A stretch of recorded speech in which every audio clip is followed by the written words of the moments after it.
Hey, what's up guys? How are you? Welcome back once again to another episode of Toys in My Closet. And this is your host, I am your host, Ebot. And again, today I'm trying to bring you another special review, and one that's kind of unexpected because I believe this figure is not even supposed to be out in the market yet. But somehow I was able and fortunate enough to find them, and of all places at GameStop. And this is none other than the McFarlane Toys DC Multiverse Kalibak. Now, this figure is a mega figure. So, as you may or may not know, that means that this figure is huge. It's absolutely humongous. It's big. It's massive. It's at least 9 inches tall, as far as what I can see.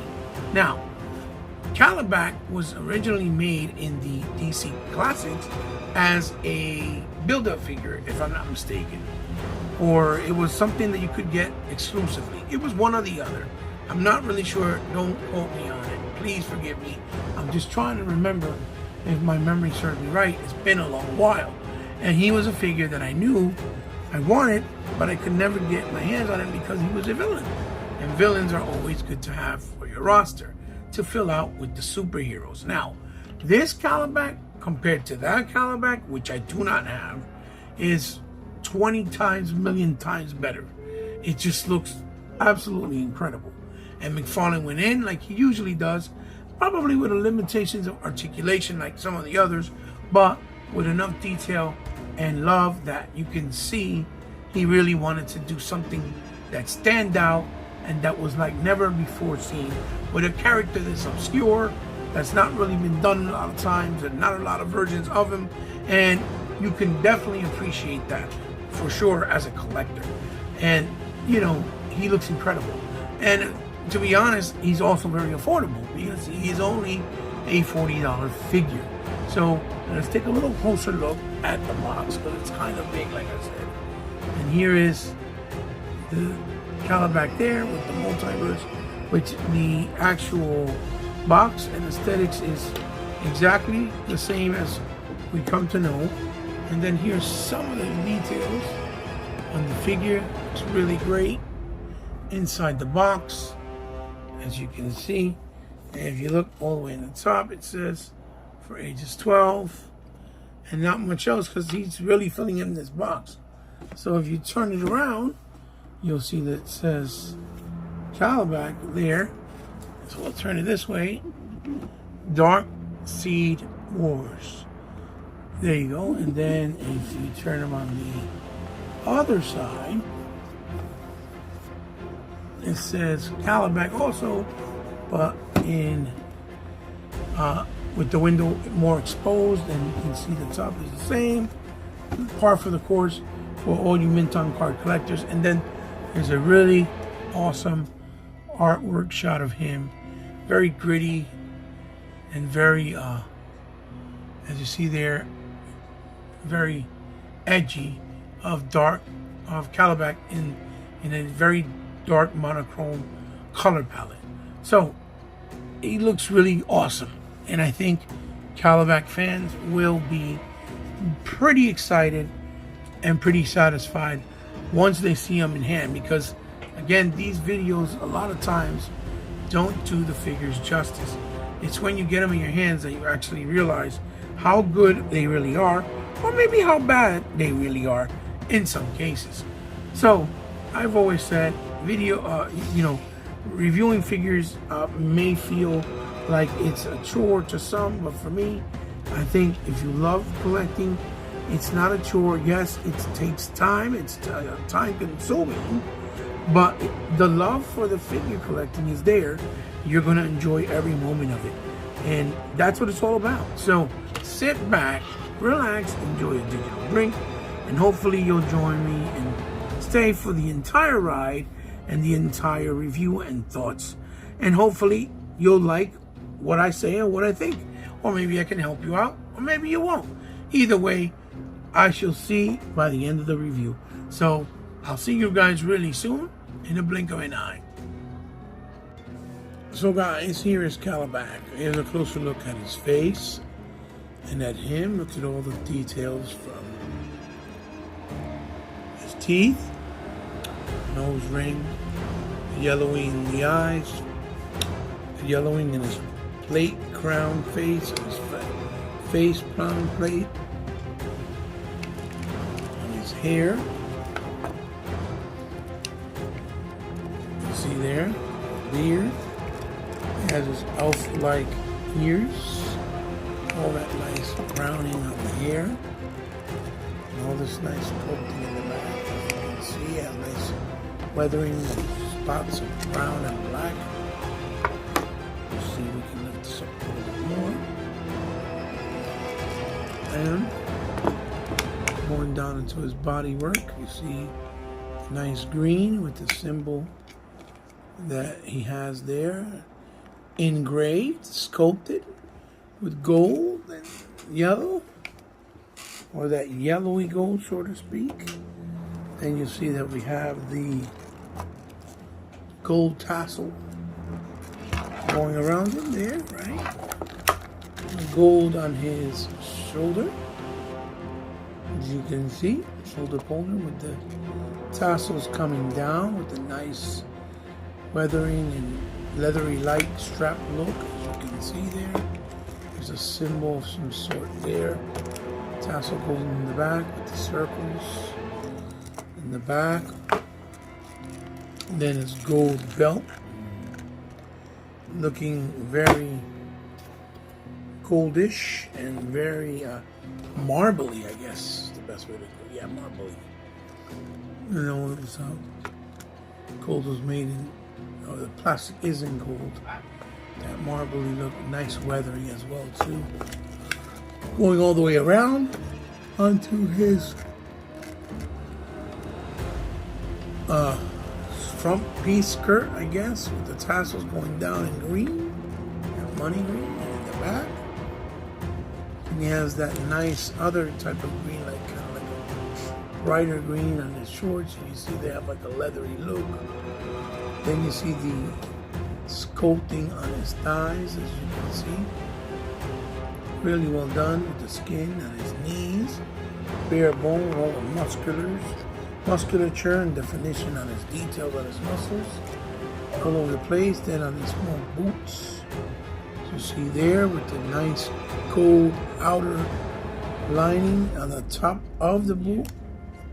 Let me see if that's you see, and then the green on the feet that look almost like ninja style feet, right? As you see there, and the bottom is just regular sculpting. Then you see in his hands, got the leathery gloves with a nice leathery look in money green. These tassels that look almost like if he had a watch, but it's not. It's gold tassels. And you see the muscles, all the musculature all over his bicep and his arm. Got a little bit of paint there, but not too bad. And on this side, he has another glove, but it's a glove with a higher, that runs higher with the gold, outline around it as well, with that leathery look. And on the wrist, you see, has like a kind of like a green strap to it. Look at all the musculatures there. This figure is absolutely stunning to look at with all the details of the color. And again, this is a new interpretation of Kalibak that McFarlane has done. He did it in a mega size, which we've never seen before. The Kalibak from DC, by comparison, which I don't have, by the way, is absolutely child's play. Not a joke, but child's play in comparison. They've come a long way. So, real quick, let's take a look at his accessories. So, again, for accessories, very plain. Just come with this, low stand with the DC tempo.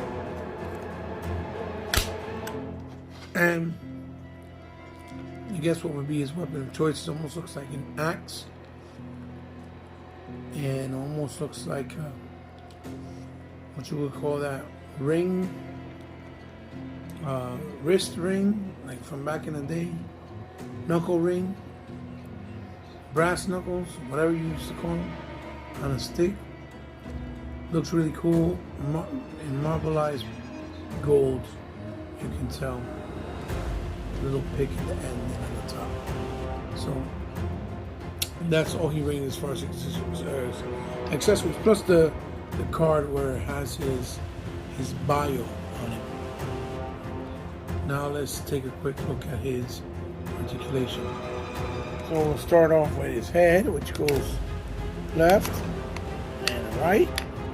It does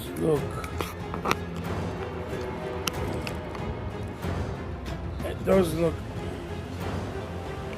down like that much and up about that much, of course.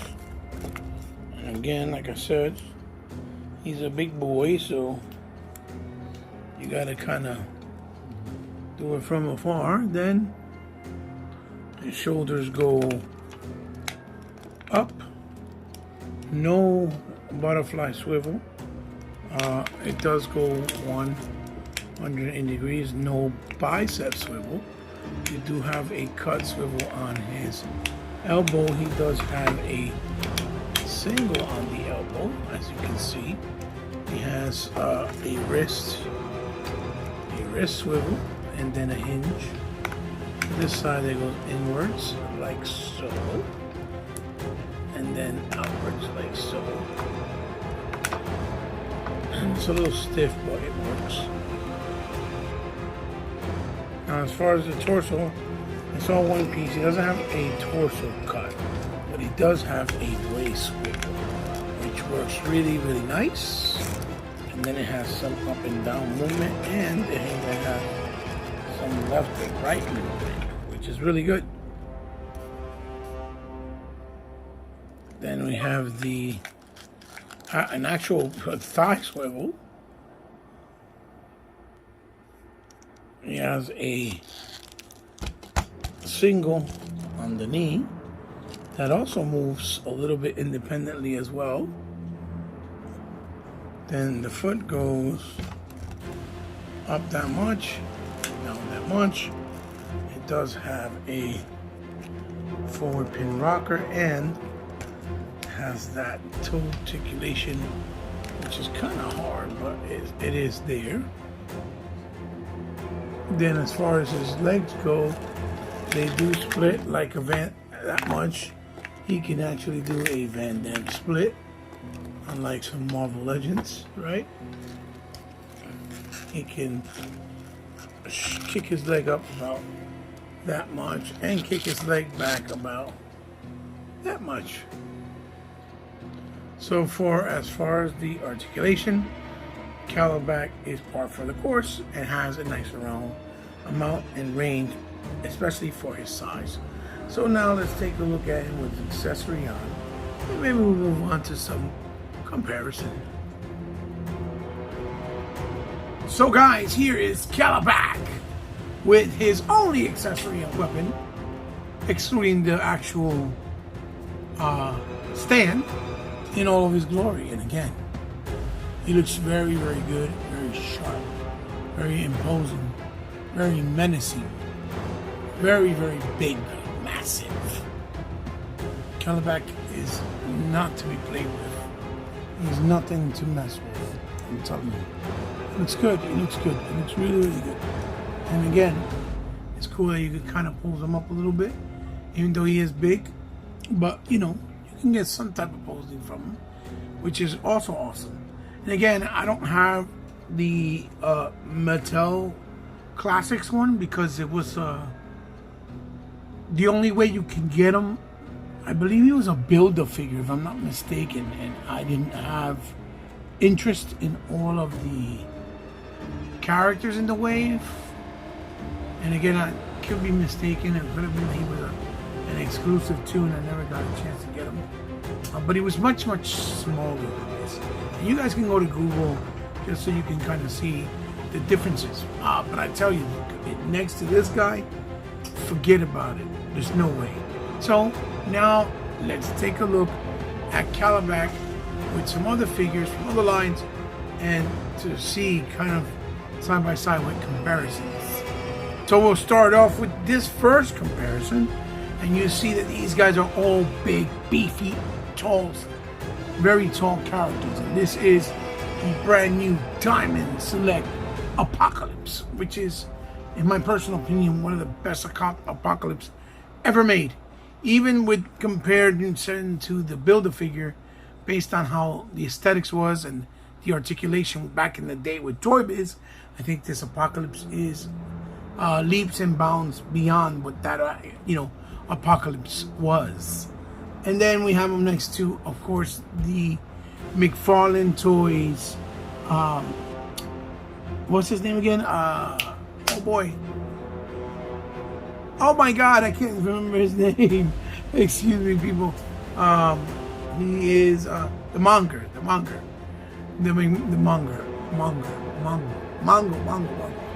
And you see there the size on both. And kalibak, if you notice, is also very girthy. He has kind of a Ram Man look to him, like a big Ram Man. I can imagine McFarlane being a big Ram Man in this scale and girth and width. He'll look amazing and menacing.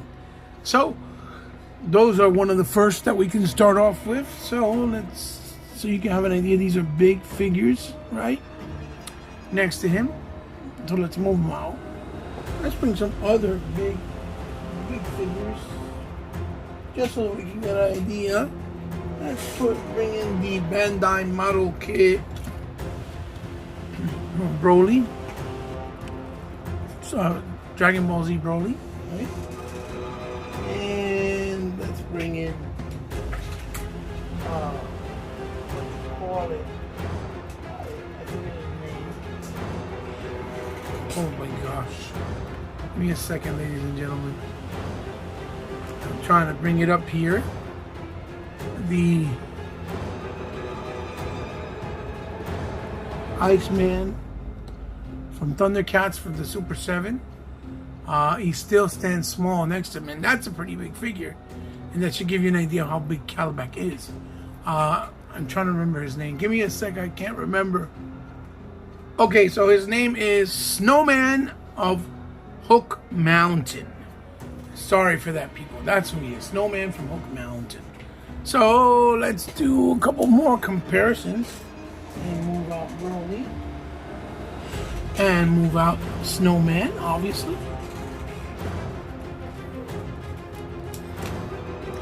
And we'll bring in